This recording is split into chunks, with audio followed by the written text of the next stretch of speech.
Thank you, Deputy Speaker. Just a few weeks ago, I visited Benetas St Paul's Terrace, which is an aged care facility in Frankston, and I was accompanied by the Prime Minister and the Minister for Aged Care. When we were there, I was able to introduce the Prime Minister and the Minister to a range of not just residents but also aged care workers. Workers like Simbi, who moved to Australia in the year 2000, starting work in aged care first as a carer, then as a nurse and now as a manager. Someone who's lived that industry and knows the sector inside out and was able to provide the Prime Minister, the Minister and myself with insights that only people who have been in the sector for a long time and done all those different roles can give about the problems we need to fix. People like Andrea, who is the Clinic Services Manager, responsible for clinical leadership and care at the home. She came to Australia as an international student, completing her Bachelor of Nursing at Deakin University and has now worked at St Paul's for 4 years. She was initially a casual employee on Nurse Bank and looked for career advancement, so took on a permanent role in her current position when it became available. Andrea speaks to the need to support people to be able to have a career in aged care, to see it as a profession that is valued and that people can look at the potential for advancement. And we talked to Jess, who I first met at pre-poll when she came up and asked me what Labor's policies were about fixing the neglected and broken aged care system so that she could decide how she was going to vote. Because she's responsible for administrative functions in the home, but like so many people that work in the aged care system, even if they don't have caring responsibilities, their heart and their passion is for the care that is given in the residences. She started at St Paul's on a placement when completing her personal care certificate, Certificate 3, got her qualifications, took on a fixed-term maternity leave role at St Paul's, and again became a full-time worker. One of the things that the Prime Minister and the Minister and I know, one of the things that the Labor government knows, is that good reforms start by listening to people like Simbi, Andrea and Jess. They start by listening to the people that live in aged care facilities, that live with home care packages, and the people that care for them. That's what we did in opposition. That's what the Royal Commission was about, and that's what we're doing in government. You only need to see the travel itinerary of the Minister for Aged Care and the facilities that she has visited since becoming the Minister to know that we have a Minister for whom this is not an academic exercise solely of implementing recommendations from a Royal Commission, but is about the people that those recommendations and the implementation of them impacts. I wanted to start by acknowledging those 3 women who are just examples, really, of the predominantly women who work across the aged care industry, because they are the people whom these reforms will impact, and they are the people who are dedicating their lives to creating a better life for older Australians so that these reforms can assist in those older Australians getting better care. Other contributors to this debate have gone through the detail of the reforms, so I don't intend to do so, apart from noting that, of course, an important aspect of these reforms are ensuring that there are registered nurses on shift 24 hours, 7 days a week. The aged care workforce census in 2020 suggested that 80% of registered residential facilities already had a registered nurse, and certainly Benetas St Paul's Terrace does, on site 24/7. And we know as a government that the ambition to have a registered nurse on at all times at every facility is a difficult one because of the problems in the workforce. Because of 10 years of lack of workforce planning that was allowed to occur, that was then exacerbated during COVID, when many migrant workers and people on working visas were told by the government, we're not going to help you out, go home, if they couldn't work. We know that there is a lot of work to do to build up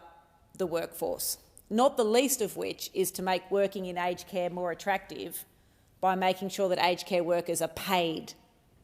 something at least close to what they deserve to be paid and what they're worth. And that's why, as a government, we have put in a submission, supported the hearings before the Fair Work Commission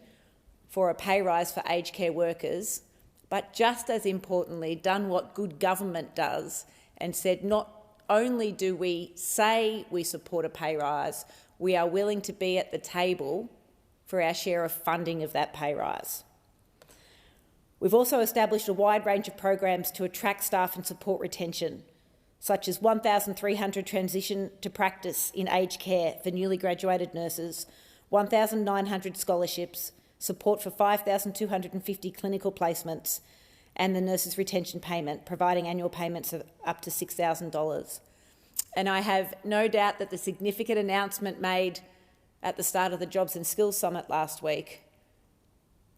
about over $1 billion worth of investment in free TAFE courses, combined with the establishment of Jobs and Skills Australia and this government's commitment to skilling up workers in Australia, Australian workers in the areas that we need workers, will go a long way to encouraging more Australians to get the qualifications that they need to work in the aged care workforce. This legislation also caps home care charges, as the chamber has heard, because astoundingly, and I spoke to the parliament about this last term, there are people who up to 50% of their home care packages are being eaten up in administration and management fees, and it should be about care. I wanted to touch on, while I'm noting the reforms to home care packages, the groundbreaking work that the National Centre for Healthy Ageing in my electorate of Dunkley is undertaking. It's a collaboration between Monash University and Peninsula Health. There was bipartisan support for significant Commonwealth investment into the establishment of the National Centre for Healthy Ageing, and I acknowledge the delivery of that funding by the previous government. And what that centre has been able to do under the stewardship of the director, Professor Valandai Srikanth, one of the smartest and most amazing men I have ever met, is to establish a unique combination of Australian first capabilities in living labs translational research. They use large data systems and data analysis in a way that I sort of understand when they're telling me about it, but I can't pretend to be able to explain what it is, and other facilities. And all of that is done to lead research, testing and delivery of innovative solution development for healthy ageing, including ways to help people age healthily at home and stay at home for as long as possible, which of course is what the home care packages are about. They're ready to go on to another phase. The Minister for Health and Aged Care came and met Professor Srikanth and had a tour of the centre before the election, and has now been provided with a proposal for what this transformational centre in my electorate can achieve. They want to do more research and more work to prevent premature transition of people into residential aged care, to boost the quality of healthcare in residential aged care, and to build the resilience and adaptability of the aged care workforce. three priority ambitions of this Albanese Labor government. Peninsula Health has a program called MEPACS, which is a health and wellbeing alarm system for people who are living in their home, where they're able to press a button and speak to someone, almost all women, in a call centre, if they have any needs or an emergency, but are also often able to just ring and check in and know that there's always someone on the end of the phone who will listen to them and be concerned about their wellbeing. The National Centre for Healthy Ageing has a proposal to enhance the MEPACS response, to have a concierge-driven care navigation so that it's a solution that's able to find best fit solutions for an individual's health and care needs, including linking them up with primary care and allied health. You know, it's a program that tackles social isolation and safety, because, as I said, it gives people who have a MEPACS device the reassurance there's always someone on the end of the phone. It integrates responses with existing providers. The proposal from the National Centre for Healthy Ageing would allow rigorous and robust evaluation of health utilisation outcomes and economic value, and with their ability to use big data for it to be translated and scaled up. They have the capacity to improve healthcare access and outcomes for residents in aged care facilities by integrating primary care models to link GPs, nursing and allied health services. They have the capacity to use their residential aged care research network to look at identifying and reducing redundancies in system responses, ensuring best practice and quality of healthcare, reduce unplanned hospital presentations, inform needs and policies. And they want to work to enhance capacity and capability within the aged care workforce, to establish occupational, psychological, cultural and social determinants of health amongst workers themselves, because that's very important, to look after the health of the actual workers, to look at changes in health and wellbeing of aged care workers relative to other healthcare workers, to determine the quality of care being delivered to carers when they become ill or injured, and to determine the burden of disability attributable to work-related disease and injury in the aged care sector, and therefore to improve aged care workforce satisfaction and retention. And one only has to talk to aged care workers in our electorates who have worked through COVID to care for vulnerable people to know how exhausted they are, to know that they, like many others, are struggling with mental health and physical ailments, but are often unable to have them attended to because they need to care for other people. The proposal from the National Centre for Healthy Ageing is,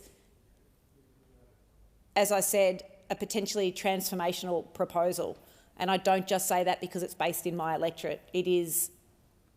been put together by brilliant researchers, academics and people with practical, on-the-ground experience. So it's something that I have provided to the Minister for Health and Aged Care and the Minister for Aged Care, and I'll be continuing to speak about and advocate for, because this is a sort of smart, innovative, translated research that the Albanese Labor government wants to support for this country to be, again, a country known for innovation and research, but also great delivery. And just to conclude, of course, this legislation improves transparency of information, improving integrity and accountability in aged care, so we know what aged care providers are spending money on, and valuable information about providers' operations. And there will be consultation. It's already underway about delegated legislation to inform robust and evidence-based policy. This is a system that we have to fix. We can't afford not to. There's a moral imperative and there's an economic imperative, and the people we represent want this done. The government will do it, steadfastly and as swiftly as possible. Order.